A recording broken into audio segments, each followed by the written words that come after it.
From the impoverished streets of Nigeria to the halls of Indiana University, a journalist is traveling the Midwest to share his story of resilience and a relentless pursuit of truth. 13 Your Side's political reporter Josh Albertus caught up with the man whose journey highlights the balance between democracy and oppression.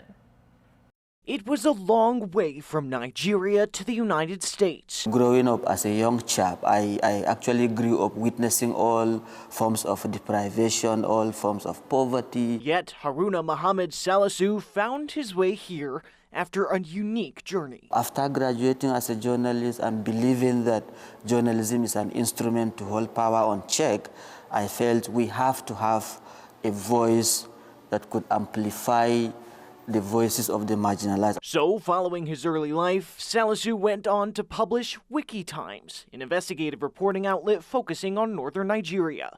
But as his work went on, Salisu faced what his online biography says were threats and lawsuits. After starting the outlet, we started publishing a lot of hard-hitting stories that didn't go down well with most of the politicians. When it comes to the kind of pressure he said he faced. Is that like a new phenomena in Nigeria, or is this something that's routine? No, it's not a new phenomenon. So you see, Nigeria as a democracy has a lot of weaknesses. Our democracy is not that vibrant, it's not that robust. The pressure growing so great that he eventually fled the country.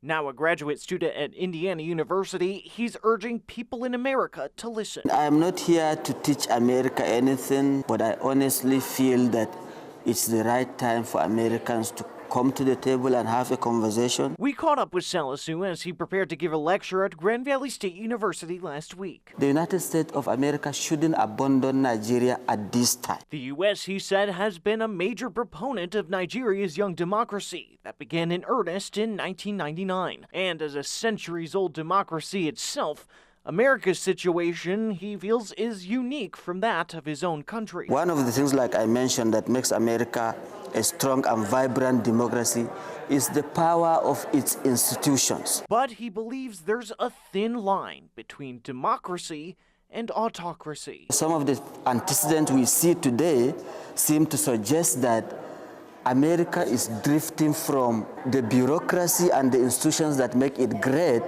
into empowering individuals, right?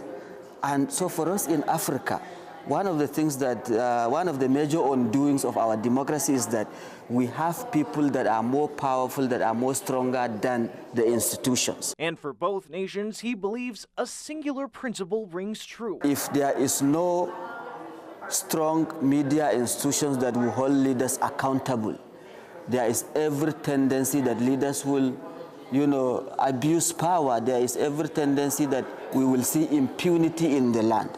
But if media institutions are strong and vibrant enough, they will put power on check. As for himself, he hopes he may return to Nigeria soon to continue his work. It's very difficult, it's very challenging, but we are journalists, for goodness sake. And as journalists, if we didn't stand our ground to hold power to account, I mean, we will continue to see what we are seeing, which will continue to affect our people, and that is the most unfortunate thing to do. Josh Albertus, 13 on Your Side.